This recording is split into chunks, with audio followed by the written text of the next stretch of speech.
밤 11시 시카고의 한 아파트 2층. 침대에 누운 8살 엘라는 또다시 일어나지 못했습니다. 엄마가 흔들어도 눈꺼풀만 겨우 떨릴 뿐이었죠. 학교에서는 친구들과 뛰어놀던 아이가 언제부턴가 계단 한 칸 오르는 것도 버거워했습니다. 지난 1년 동안 5명의 전문의를 만났습니다. 8번의 정밀검사를 받았죠. 피를 뽑고 사진을 찍고 온몸을 살폈습니다. 그런데 의사들의 입에서 나오는 말은 늘 똑같았습니다. 원인을 모르겠습니다. 세계 최고라는 미국 의료진이 이 작은 아이 하나를 설명하지 못했습니다. 엄마는 매일 밤 딸의 가슴이 오르내리는 것을 손바닥으로 확인하며 잠들었습니다. 혹시라도 멈출까 봐서요. 그러던 어느 날이었습니다. 옆집에 사는 60 넘은 한국인 할머니가 문을 두드렸습니다. 손에는 약도 주사도 비싼 영양제도 아닌 김이 모락모락 나는 따뜻한 국 한 그릇이 들려 있었죠. 이거 한번 먹여봐요. 그로부터 석 달 뒤 바닥을 기던 아이의 검사 수치가 거짓말처럼 정상으로 돌아왔습니다. 22회 동안 음식으로 병이 낫는다는 말을 가장 경멸하던 한 의사는 그 결과지를 받아들고 손이 떨려 한참을 말하지 못했습니다. 도대체 그 평범해 보이는 국 한 그릇 안에는 무엇이 들어있었던 걸까요? 영상 시작 전 구독과 좋아요로 대한민국의 미래를 응원해주세요. 제 이름은 다니엘 코알스키입니다. 시카고의 한 대학병원에서 소아 내분비내과를 맡고 있죠. 폴란드에서 건너온 이민자의 손자로 태어나 의대를 졸업하고 이 길을 걸은 지 올해로 22회가 되었습니다. 제 전문 분야는 아이들의 갑상선과 성장이었습니다. 키가 자라지 않은 아이, 호르몬이 엉킨 아이, 몸속 작은 나비 모양 기관 하나가 고장나 온몸이 무너진 아이들. 그런 아이들이 제 진료실 문을 두드렸죠. 저는 그 작은 몸들을 데이터로 읽어내는 일에 평생을 바쳤습니다. 제 신조는 단 하나였습니다. 증거 없는 치료는 사기다. 저는 숫자를 믿었습니다. 혈액 검사지에 찍힌 수치, 초음파 화면에 잡히는 그림자, 통계가 말해주는 확률. 그것만이 진실이라고 믿었죠. 환자의 몸은 거짓말을 하지 않으니까요. 거짓말을 하는 건 늘 사람의 입이었습니다. 그래서 저는 한 가지를 정말 싫어했습니다. 바로 민간요법이라는 것이었죠. 선생님, 우리 애한테 이 차를 먹였더니 좋아졌어요. 이웃이 그러는데 이 풀뿌리가 그렇게 좋대요. 진료실에서 그런 말을 들을 때마다 저는 속으로 한숨을 쉬었습니다. 겉으로는 웃으며 고개를 끄덕였지만 머릿속으로는 이미 그 말을 쓰레기통에 던지고 있었죠. 음식으로, 풀로, 차로 병이 낫는다니. 그건 의학이 아니라 미신이었습니다. 제 사전에 그런 단어는 없었어요. 제 책상 위에는 늘 두꺼운 논문 더미가 쌓여 있었습니다. 저는 그것들을 읽으며 자부심을 느꼈죠. 인류가 수백 년에 걸쳐 쌓아 올린 과학의 탑. 저는 그 탑의 꼭대기에서 세상을 내려다보고 있다고 믿었습니다. 적어도 그때까지는요. 2024년 가을이었습니다. 그날도 진료실은 환자들로 가득했죠. 점심시간이 다 되어서야 잠깐 숨을 돌릴 틈이 생겼습니다. 동료 의사 마커스가 커피잔을 들고 제 방으로 들어왔어요. 그는 소아과에서 잔뼈가 굵은 친구였습니다. 다니엘, 그 얘기 들었어? 무슨 얘기? 3층에 있던 환자 말이야. 그 여자아이. 1년 넘게 원인 못 찾던 애 있잖아? 저는 기억이 가물가물했습니다. 워낙 많은 아이를 봤으니까요. 하지만 마커스가 설명을 이어가자 어렴풋이 떠올랐습니다. 만성 피로에 성장은 멈췄고 목에 있는 갑상선이 부어있던 아이. 검사는 다 했는데 정작 수치는 애매하게 정상 언저리에 걸쳐 있어 아무도 손을 못 대던 그 환자 말이죠. 걔가 왜? 좋아졌대. 그것도 아주 많이. 저는 펜을 내려놓고 마커스를 쳐다봤습니다. 좋아졌다는 건 좋은 소식이었죠. 그런데 마커스의 표정이 묘했습니다. 웃는 건지 당황한 건지 알 수 없는 얼굴이었어요. 무슨 약을 썼는데? 누가 처방을 바꿨어? 그게 말이야. 마커스는 커피를 한 모금 마시더니 장난기 어린 목소리로 말했습니다. 한국 수프를 먹었대. 무슨 해초로 끓인 국이라던데? 저는 잠시 그를 멍하니 바라봤습니다. 그러고는 코웃음이 터져나왔죠. 해초 수프? 마커스, 자네 지금 진심으로 그 얘기를 하는 거야? 나도 들은 거야. 엄마가 그렇게 말했다더라고. 엄마 말을 믿는 거야? 1년 동안 우리 병원 전문의 5명이 못 찾은 걸 옆집 아줌마가 끓인 국이 고쳤다고? 저는 손사래를 쳤습니다.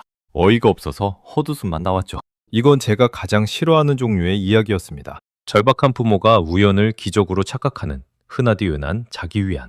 아이가 좋아진 건 다른 이유 때문일 겁니다. 자연 회복이거나 측정 오차거나 아니면 처음부터 큰 병이 아니었거나. 그게 과학이 말하는 상식이었습니다. 그 국에 뭐가 들었길래? 마법의 가루라도 탔대? 저는 비꼬듯 말하며 다시 차트로 눈을 돌렸습니다. 마커스는 어깨를 으쓱하고는 방을 나갔죠. 문이 닫히는 순간 저는 그 일을 머릿속에서 완전히 지워버렸습니다. 그날 봐야 할 환자가 12명이나 남아있었으니까요. 한국이라는 나라에 대해 제가 아는 건 거의 없었습니다. 텔레비전에서 가끔 흘러나오는 화려한 옷을 입고 춤추는 젊은 가수들. 그 정도였죠. 매운 음식을 먹는 나라라는 막연한 인상도 있었습니다. 빨간 양념을 잔뜩 바른 위장에 안 좋을 것 같은 그런 음식들이요. 솔직히 관심도 없었습니다. 제 세계는 시카고의 이 병원과 논문 사이에 갇혀 있었으니까요. 그날 저녁 집으로 돌아가는 차 안에서 라디오를 틀었습니다. 도시의 불빛이 차창을 스쳐 지나갔죠. 문득 마커스의 말이 한 번 더 머릿속을 스쳤지만 저는 곧 고개를 저었습니다. 해초국 한 그릇이라니. 말도 안 되는 소리였죠. 저는 그 작은 농담 하나가 제 인생을, 제가 22회 동안 쌓아올린 모든 확신을 송두리째 흔들어 놓으리라고는 꿈에도 생각하지 못했습니다. 그 무렵을 저는 그저 다음날 아침에 봐야 할 환자 명단을 떠올리며 운전대를 잡고 있을 뿐이었어요. 그리고 그 명단 가장 아래에 다시 한번 그 아이의 이름이 적혀 있을 줄은 몰랐습니다. 일주일 뒤 월요일 아침이었습니다. 저는 평소처럼 그날의 환자 명단을 훑어보고 있었죠. 커피는 아직 뜨거웠고 창밖으로는 시카고 특유의 잿빛 하늘이 낮게 깔려 있었습니다. 그러다 명단 맨 아래에서 한 이름에 시선이 멈췄습니다. 엘라. 마커스가 말했던 그 아이였습니다. 담당 의사가 휴가를 떠나면서 그 아이의 차트가 제게 넘어온 것이었죠. 저는 한숨을 한번 내쉬고 두꺼운 진료 기록을 펼쳤습니다. 솔직히 내키지 않았습니다. 다른 의사 5명이 1년을 매달리고도 답을 못 찾은 환자라니. 골치 아픈 일을 떠안은 기분이었죠. 오전 10시 진료실 문이 열렸습니다. 엄마가 먼저 들어왔고 그 뒤로 작은 여자아이가 천천히 따라 들어왔습니다. 저는 그 순간을 지금도 또렷이 기억합니다. 8살이라고 했는데 제 눈에는 6살이나 7살로밖에 보이지 않았어요. 또래보다 한참 작았죠. 얼굴은 푸석했고 눈 밑은 거뭇했습니다. 무엇보다 아이의 움직임이 이상했습니다. 마치 온몸에 보이지 않는 모래주머니를 매단 것처럼 의자에 앉는 동작 하나하나가 무거워 보였죠. 엘라, 안녕? 나는 코왈스키 선생님이야. 아이는 고개를 들어 저를 봤습니다. 그런데 그 눈빛에는 8살 아이 특유의 반짝임이 없었어요. 흐릿하고 멀고 어딘가 가라앉은 눈이었습니다. 저는 의사로서 수천 명의 아이를 봐왔지만 그 눈을 보는 순간 가슴 한구석이 서늘해졌습니다. 엄마의 이름은 제이미라고 했습니다. 30대 후반의 평범한 여성이었죠. 그런데 그녀의 얼굴에는 1년이라는 시간이 고스란히 새겨져 있었습니다. 피로와 불안이 켜켜이 쌓인 얼굴. 저는 그런 부모의 얼굴을 잘 압니다. 희망과 절망 사이를 너무 오래 오간 사람만이 가지는 표정이죠. 선생님, 솔직히 말씀드릴게요. 제이미가 입을 열었습니다. 목소리가 떨리고 있었어요. 저는 이제 의사 선생님들이 무서워요. 또 원인을 모르겠다는 말을 들을까 봐서요. 그 말을 5번 들었거든요. 저는 아무 말도 하지 못했습니다. 무어라 위로를 건넬 수도 없었죠. 왜냐하면 저 역시 그 차트를 보면서 똑같은 결론에 다다르고 있었으니까요. 치료를 시작했습니다. 엘라의 목을 만져봤습니다. 갑상선이 부어있는 게 손끝에 느껴졌죠. 원상보다 분명히 컸습니다. 그런데 문제는 여기서부터였습니다. 저는 그동안의 검사 결과를 하나하나 다시 살폈습니다. 갑상선 호르몬 수치, 정상 범위, 면역 항체 검사, 음성, 염색체 검사, 이상 없음, 빈혈 검사, 간 기능, 신장 기능 모두 정상. 종양을 의심한 영상 검사에서도 아무것도 나오지 않았습니다. 8번의 정밀 검사. 그 어디에도 이것이 원인이다라고 외치는 결과는 없었습니다. 모든 숫자가 교과서가 말하는 정상 범위 안에 아슬아슬하게 걸쳐 있었죠. 저는 화면을 노려봤습니다. 머릿속이 복잡해지기 시작했어요. 22회 동안 저를 한 번도 배신하지 않았던 데이터가 지금 제 눈앞에서 침묵하고 있었습니다. 검사진은 이 아이는 건강합니다 라고 말하고 있었죠. 하지만 제 눈앞에 앉은 아이는 누가 봐도 아팠습니다. 이 거대한 모순 앞에서 저는 처음으로 등골을 타고 차가운 기운이 올라오는 것을 느꼈습니다. 엘라, 요즘 학교는 어때? 저는 일부러 부드럽게 물었습니다. 아이는 한참 만에 작은 목소리로 대답했죠. 못 가요. 너무 졸려서요. 그리고 글씨가 잘 안 외워져요. 옆에서 제이미가 손으로 입을 가렸습니다. 눈에는 물기가 차오르고 있었죠. 선생님, 우리 엘라가 작년만 해도 책을 그렇게 좋아하던 아이였어요. 받아쓰기도 반에서 1등이었고요. 그런데 지금은 어제 배운 걸 오늘 기억을 못해요. 자꾸 멍해지고요. 성장이 멈췄고 늘 피곤하고 기억력이 떨어지고 갑상선은 부었다. 그런데 모든 검사는 정상이다. 저는 진료실에 혼자 남아 한참을 앉아 있었습니다. 환자가 다 나간 뒤에도 자리를 뜨지 못했죠. 창밖은 어느새 어둑해지고 있었습니다. 저는 제 자신에게 처음으로 불편한 질문을 던졌습니다. 혹시 내가 못 보고 있는 게 있는 건 아닐까? 22회 동안 저는 한 번도 이런 생각을 해본 적이 없었습니다. 저는 늘 데이터가 모든 답을 가지고 있다고 믿었죠. 답이 안 나오는 건 환자의 몸 탓이거나 검사가 부족해서라고 여겼습니다. 제 지식 체계 자체에 구멍이 있을 수 있다는 가능성은 단 한 번도 떠올린 적이 없었어요. 그런데 그날 밤 그 가능성이 처음으로 제 마음 한구석에 작은 균열을 냈습니다. 마치 단단한 얼음판에 처음 생긴 실금처럼요. 저는 책상 서랍을 열어 엘라의 차트 사본을 챙겼습니다. 집에 가져가서 처음부터 끝까지 다시 읽어볼 작정이었죠. 1년치 기록에 단 한 줄도 빠짐없이요. 5명의 전문의가 놓친 무언가가 분명 그 안 어딘가에 숨어 있을 거라는 생각이 들었습니다. 그날 저는 평소보다 2시간이나 늦게 병원을 나섰습니다. 주차장으로 걸어가는 동안 마커스가 했던 그 농담이 자꾸만 머릿속을 맴돌았습니다. 한국 수프, 해초로 끓인 국. 저는 고개를 세차게 흔들었습니다. 아니야, 그럴 리가 없어. 그건 우연일 뿐이야. 하지만 그날 밤 저는 그 농담을 완전히 지워버리지 못했습니다. 처음으로요. 그날 밤 저는 집 서재에 앉아 엘라의 차트를 처음부터 다시 펼쳤습니다. 시계는 이미 자정을 넘기고 있었죠. 아내는 진작 잠들었고 집안은 냉장고 돌아가는 소리만 들릴 만큼 고요했습니다. 저는 스탠드 불빛 아래에서 1년치 기록을 한 장 한 장 넘겼습니다. 진료 기록, 검사 수치, 의사들의 소견. 5명의 전문의가 남긴 흔적이 거기 있었습니다. 그런데 아무리 읽어도 그들이 본 것과 제가 본 것은 똑같았습니다. 같은 검사, 같은 정상 수치, 같은 막다른 게. 저는 새벽 2시가 되도록 책상을 떠나지 못했죠. 그러다 차트 맨 뒤편에서 그동안 아무도 눈여겨보지 않은 종이 한 장을 발견했습니다. 엄마 제이미가 직접 손으로 쓴 식단 일지였습니다. 병원에서는 흔히 부모에게 아이가 무엇을 먹는지 적어 오라고 합니다. 형식적인 절차죠. 대부분의 의사는 그걸 제대로 보지 않습니다. 저도 마찬가지였습니다.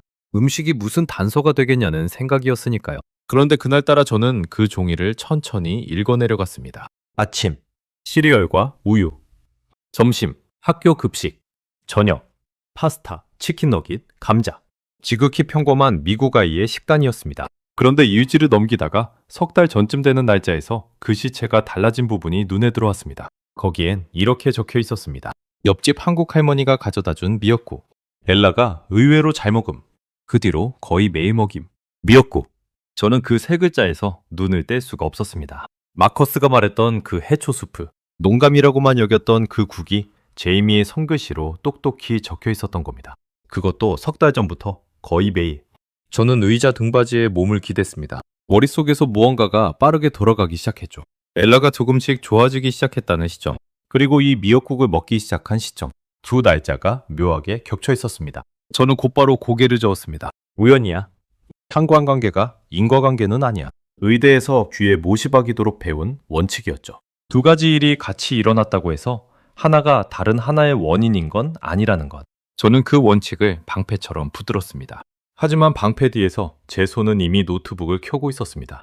저는 검색창에 미역이라는 단어를 입력했습니다. 한국에서 먹는 갈색 해조류. 그리고 그 영양 성분을 찾아 들어갔죠.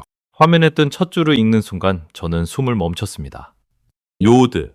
미역은 자연에 존재하는 식품 중에서도 요오드 함량이 가장 높은 축에 드는 해조류였습니다. 그리고 요오드는 제가 평생을 연구한 바로 그 갑상선 호르몬을 만드는데 반드시 필요한 원료였죠. 요오드가 없으면 갑상선은 호르몬을 만들지 못합니다. 호르몬이 없으면 아이는 자라지 못하고 늘 피곤하고 머리가 멍해집니다. 엘라의 증상. 그것은 교과서에 나오는 요오드 결핍의 증상과 소름 끼치도록 똑같았습니다. 저는 의자에서 벌떡 일어났습니다. 심장이 갈비뼈를 두드리듯 빠르게 뛰기 시작했죠. 하지만 곧 다시 의심이 밀려왔습니다. 아니야, 요오드 결핍이라니. 그건 100년 전 이야기잖아. 21세기 미국에서 그것도 멀쩡한 가정의 아이가 요오드가 부족하다고? 말이 안 돼. 요오드 결핍은 제게 옛날 교과서 속의 단어였습니다. 20세기 초 사람들이 갑상선이 퉁퉁 부어오르던 시절의 이야기. 그때 미국은 소금에 요오드를 넣기 시작했고 그 뒤로 요오드 결핍은 사실상 사라진 병으로 여겨졌습니다. 의사들조차 거의 잊어버린 병이었죠. 그래서 아무도 엘라의 요오드를 따로 측정하지 않았던 겁니다. 너무 당연히 충분할 거라고 믿었으니까요. 검사 항목에 아예 넣지도 않았던 거죠. 저는 떨리는 손으로 다음날 아침을 기다렸습니다. 그리고 병원에 도착하자마자 엘라의 보호자에게 연락해 단 하나의 검사를 추가로 지시했습니다. 혈중 요오드 수치 검사. 1년 동안 단 한 번도 받지 않았던 바로 그 검사였습니다. 결과가 나오기까지 며칠이 걸렸습니다. 그 며칠 동안 저는 일이 손에 잡히지 않았습니다. 진료를 보다가도 자꾸만 그 생각이 떠올랐죠. 만약 정말 요오드 결핍이라면 저를 포함한 6명의 의사가 1년 동안 가장 기본적인 것을 놓친 셈이 됩니다. 첨단 장비로 종양을 찾고 염색체를 분석하는 동안 정작 100년 전에 풀린 가장 단순한 문제를 보지 못한 거죠. 마침내 결과지가 도착한 날이었습니다. 오후 4시쯤이었을 겁니다. 검사실에서 보낸 파일을 화면에 띄웠죠. 그리고 요오드 수치를 확인한 순간 저는 마우스를 쥔 손에 힘이 빠지는 걸 느꼈습니다. 엘라의 요오드 수치는 정상 권장치의 30% 수준이었습니다. 바닥이었습니다. 위험할 정도로 낮은 수치였죠. 이 정도면 갑상선이 제대로 일을 할 수가 없습니다. 아이가 자라지 못하고 늘 졸리고 배운 걸 잊어버리는 게 너무나 당연한 수치였어요. 1년이었습니다. 5명의 전문의가 8번의 정밀 검사를 하고도 못 찾은 답이 그 검사 한 줄에 적혀 있었습니다. 저는 한참 동안 화면을 응시했습니다. 입안이 바싹 말랐죠. 그런데 그 순간 제 머릿속을 가장 강하게 때린 것은 엉뚱하게도 또 다른 숫자였습니다. 엘라는 석 달째 미역국을 먹고 있었습니다. 그리고 좋아지고 있었죠. 그렇다면 미역국을 먹기 전 가장 아팠던 시절의 수치는 이보다 훨씬 더 낮았을 거라는 뜻이었습니다. 다시 말해 그 한 그릇의 국이 이미 아이를 끌어올리고 있는 중이었던 겁니다. 제가 검사지를 들여다보며 머리를 싸매는 동안에도요. 저는 천천히 의자에 몸을 묻었습니다. 22회 동안 한 번도 흔들린 적 없던 제 안의 무언가가 그날 소리 없이 무너져 내리는 것을 느꼈습니다. 그날 이후 저는 완전히 다른 사람이 되었습니다. 미역이라는 이 작은 해조류 하나에 사로잡힌 것이죠. 진료가 끝나면 곧장 자료를 뒤졌고 밤이면 논문을 읽었습니다. 알면 알수록 제가 발딛고 서 있던 땅이 흔들리는 기분이었습니다. 먼저 숫자부터 들여다봤습니다. 저는 늘 숫자를 믿는 사람이었으니까요. 성인이 하루에 필요한 요오드는 대략 150 마이크로그램입니다. 임신한 여성은 더 필요하죠. 그런데 미역은 마른 것 기준으로 100g에 수천 마이크로그램의 요오드를 품고 있었습니다. 종류에 따라서는 하루 권장량의 수십 배에 달하는 양이었죠. 국 한 그릇에 들어가는 미역은 얼마 되지 않지만 그것만으로도 하루에 필요한 요오드를 충분히, 아니 넘치도록 채울 수 있었습니다. 반면 엘라의 평소 식단을 다시 계산을 봤습니다. 시리얼, 파스타, 치킨 너깃, 가공식품 위주의 전형적인 미국 아이 식단이었죠. 거기서 아이가 하루에 섭취하는 요오드는 권장량의 절반에도 한참 못 미쳤습니다. 미역국 한 그릇과 엘라의 하루 식단, 그 둘 사이의 요오드 격차는 제가 상상했던 것보다 훨씬 더 컸습니다. 저는 이 단순한 비교 앞에서 한동안 멍하니 앉아 있었습니다. 첨단 의학이 1년을 헤맨 문제의 답이 이렇게 단순한 산수 안에 있었다니요. 하지만 진짜 충격은 그 다음에 찾아왔습니다. 저는 자연스럽게 이런 의문이 들었습니다. 엘라는 특이한 경우일까? 아니면 다른 아이들도 위험한 걸까? 그래서 미국 전체의 요오드 섭취 통계를 찾아봤습니다. 미국 정부가 수십 년간 국민의 영양 상태를 조사한 대규모 자료가 있었거든요. 그 자료를 읽어내려가던 저는 등줄기가 서늘해지는 것을 느꼈습니다. 미국인의 요오드 섭취량이 지난 수십 년에 걸쳐 조용히 줄어들고 있었습니다. 특히 가임기 여성들에게서 그 감소가 뚜렷했죠. 한때 미국은 요오드가 충분한 나라였습니다.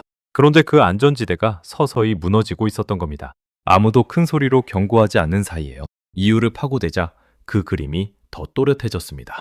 첫째, 사람들이 요오드 첨가 소금을 점점 덜 쓰게 되었습니다. 건강을 생각해 소금을 줄였고 또 천일염이나 고급 소금을 찾기 시작했죠. 그런데 그런 소금에는 정작 요오드가 들어있지 않은 경우가 많았습니다. 사람들은 자기가 요오드를 끊고 있다는 사실조차 몰랐던 겁니다. 둘째, 식물성 식단의 유행이었습니다. 우유와 유제품은 미국인의 중요한 요오드 공급원이었는데 건강과 환경을 이유로 그것을 끊는 사람이 늘어났죠. 그 빈자리를 채워준 두유나 아몬드 음료에는 요오드가 거의 없었습니다.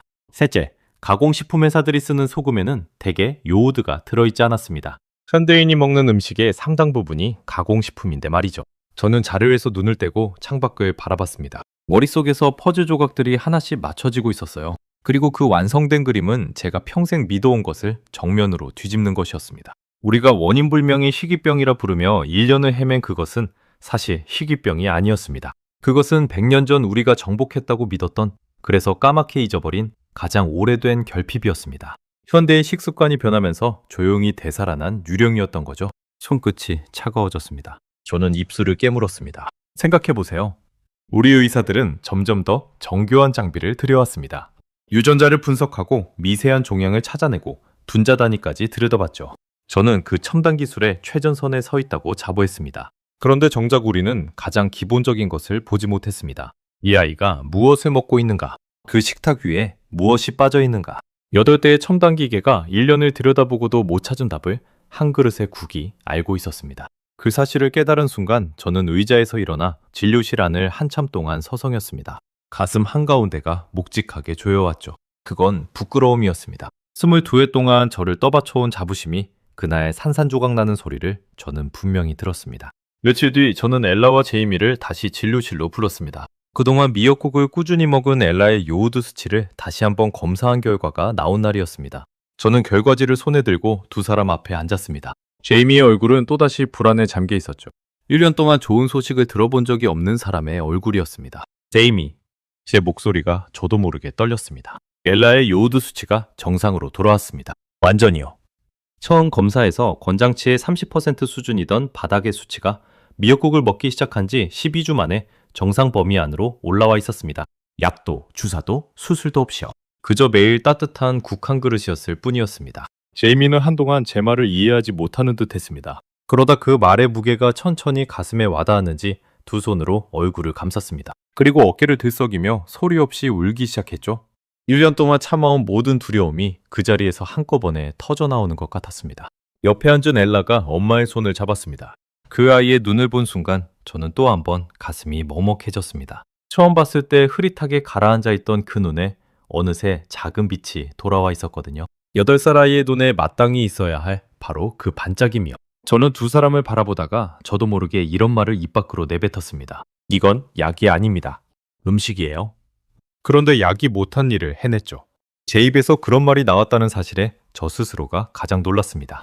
음식으로 병이 낫는다는 말을 세상에서 가장 경멸하던 의사가, 바로 그 의사가 떨리는 목소리로 그렇게 말하고 있었으니까요. 일요실을 나서는 엘라의 뒷모습을 보며 저는 깨달았습니다. 무너진 것은 제 자부심만이 아니었습니다.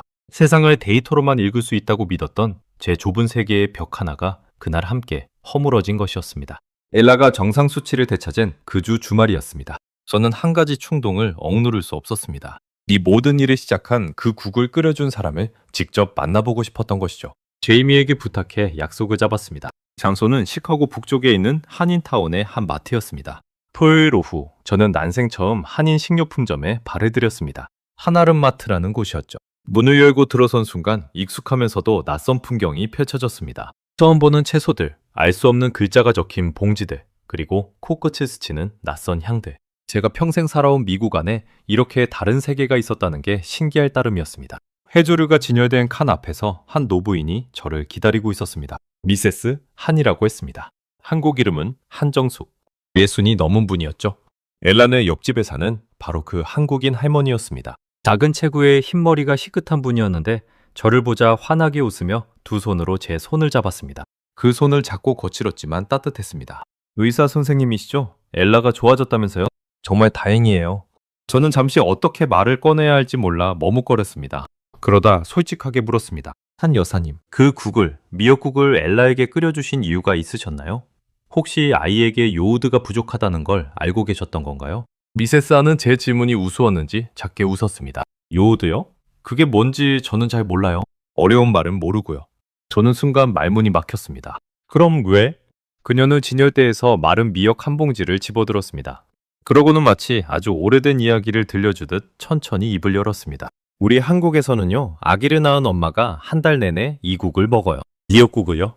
아이를 낳느라 약해진 몸을 이 국이 다시 일으켜 세워준다고 믿거든요. 우리 엄마가 그랬고 그 엄마의 엄마가 그랬어요. 수백 년을, 아니 그보다 더 오래요. 그녀는 봉지를 어루만지며 말을 이었습니다.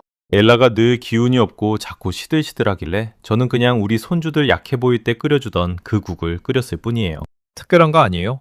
그냥 우리 엄마가, 그 엄마의 엄마가 끓이던 그 국이에요. 특별한 게 아니라는 그 말이 제 가슴을 가장 깊이 찔렀습니다. 저는 그 자리에 우두커니 서서 그녀가 든 작은 미역 봉지를 바라봤습니다. 저 평범한 봉지 하나. 한국의 어느 집에나 다 있다는 그 흔한 국. 한국인에게는 너무도 당연해서 아무도 특별하다고 생각조차 안 하는 음식.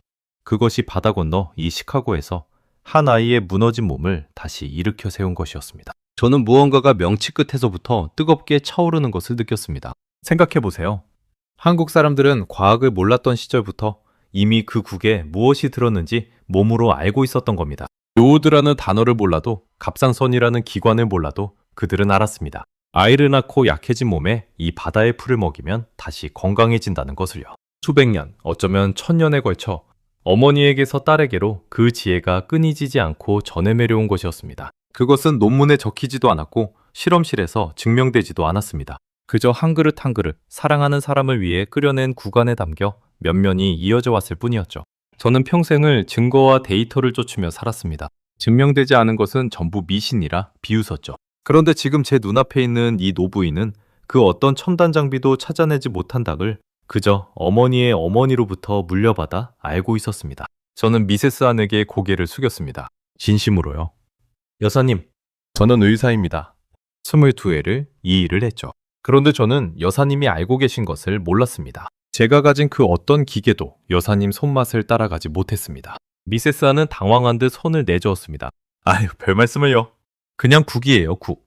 집으로 돌아오는 길 저는 운전대를 잡은 채 한참을 생각에 잠겼습니다. 도로 위로 해가 천천히 기울고 있었죠. 차창에 비친 제 얼굴을 보는데 문득 22회 전 의대를 막 졸업하던 날에 제가 떠올랐습니다. 그때 저는 세상의 모든 병을 과학으로 정복할 수 있다고 믿었습니다. 인간의 지혜가, 인간의 기술이 모든 답을 줄 거라고요. 그 젊은 의사는 얼마나 오만했던가요? 얼마나 많은 것을 놓치고 있었던가요? 저는 그날 처음으로 깨달았습니다. 진짜 지혜라는 것은 때로는 가장 화려한 실험실이 아니라 가장 평범한 부엌에서 태어난다는 것을요. 그리고 그 지혜는 수백 년의 시간 동안 한 끼 한 끼 정성스레 끓여진 국그릇 안에서 조용히 살아 숨쉬고 있었다는 것을요. 저는 더 이상 음식으로 병이 낫는다는 말을 비웃을 수 없게 되었습니다. 아니, 그날 이후 저는 다른 사람이 되어 있었습니다. 세상을 향해 닫혀있던 마음의 문이 그 작은 마트에서 천천히 열린 것이었죠. 집에 도착했을 때 저는 차 안에서 한참을 내리지 못하고 앉아 있었습니다. 가슴 깊은 곳에서 올라오는 어떤 감정 때문이었습니다. 그것은 부끄러움도 아니고 놀라움도 아니었습니다. 그건 오래도록 잊고 있던 감정, 바로 경외심이었습니다. 그로부터 2달 뒤 봄이 찾아온 시카고에서 미국 소아내분비학회의 학술대회가 열렸습니다. 전국에서 모인 수백 명의 의사들 앞에서 저는 단상에 섰습니다. 발표 주제는 엘라의 사례였습니다. 저는 차트를 화면에 띄우고 1년간의 헤맴과 단 한 줄의 검사가 바꾼 모든 것을 차분히 설명했습니다. 원장치의 30%였던 요오드 수치가 약 한 알 없이 12주 만에 정상으로 돌아온 과정을요. 과중은 조용했습니다. 발표가 끝나갈 무렵 저는 미리 준비한 마지막 문장 대신 그 자리에서 떠오른 말을 입에 담았습니다. 우리는 첨단을 쫓느라 식탁의 지혜를 잊었습니다. 우리가 희귀병이라 부른 건 사실 우리 식탁이 잊어버린 영양이었습니다. 객석에서 한동안 아무 소리도 나지 않았습니다. 그러다 누군가 손뼉을 치기 시작했고 박수는 곧 회의장 전체로 번져나갔습니다. 저는 그 박수가 저를 향한 것이 아니라 바다 건너 어느 부엌에서 수백 년간 국을 끓여온 이름 없는 어머니들을 향한 것이라고 생각했습니다. 소식은 빠르게 퍼졌습니다. 한 지역신문이 엘라의 이야기를 기사로 다뤘고 그것이 다른 매체로 옮겨갔죠. 사람들은 충격을 받았습니다. 21세기 미국에서 요오드 결핍이라니. 자기 아이도 혹시 그런 건 아닐까? 수많은 부모가 불안에 휩싸였습니다. 그리고 며칠 뒤 한 가지 진풍경이 벌어졌습니다. 시카고의 한인마트들에서 미역이 동나기 시작한 것이죠. 미세스 안인을 미역을 사던 그 한아름마트도 마찬가지였습니다. 진열대가 텅 비었고 직원들은 영문을 몰라 어리둥절했다고 합니다. 그동안 한국 사람들만 조용히 사가던 그 갈색 해조류를 갑자기 온갖 사람들이 찾기 시작했으니까요. 한 그릇의 국에서 시작된 이야기가 한 도시의 풍경을 바꿔놓은 것이었습니다. 물론 저는 의사로서 사람들에게 한 가지를 분명히 당부했습니다. 미역이 만병통치약은 아니라고요. 요오드는 부족해도 문제지만 지나쳐도 해롭다고. 중요한 건 기적의 음식을 찾는 게 아니라 우리 식탁에서 무엇이 사라졌는지를 다시 돌아보는 것이라고 말이죠. 엘라는 어떻게 되었느냐고요? 지난주에 정기검진으로 저를 찾아왔습니다. 진료실 문을 열고 들어오는 아이를 본 순간 저는 미소를 짓지 않을 수 없었습니다. 처음 만났을 때 모래주머니를 매단 듯 무겁던 그 걸음이 이제는 가볍게 통통 튀고 있었거든요. 키도 부쩍 자랐습니다. 무엇보다 그 눈이 또래 아이들처럼 호기심으로 반짝이고 있었습니다. 선생님, 저 이번에 받아쓰기 100점 맞았어요. 엘라가 자랑스럽게 외쳤습니다. 옆에 선 제이미가 눈물을 글썽이며 웃었죠. 1년 동안 두려움에 짓눌려 있던 그 얼굴에 이제는 환한 봄볕 같은 것이 들어와 있었습니다. 두 사람이 돌아간 뒤 저는 책상 위에 놓인 작은 봉지 하나를 물끄러미 바라봤습니다. 미세스 한이 그날 마트에서 제 손에 쥐어준 마른 미역 한 봉지였습니다. 저는 그것을 버리지 않고 진료실 책상 한쪽에 고이 올려두었습니다. 매일 아침 출근해 그 봉지를 볼 때마다 저는 스스로에게 되새깁니다. 너는 모든 답을 가진 사람이 아니라고. 세상에는 내 장비가 닿지 못하는 지혜가 있고 내 교과서에 적히지 않은 진실이 있다고요.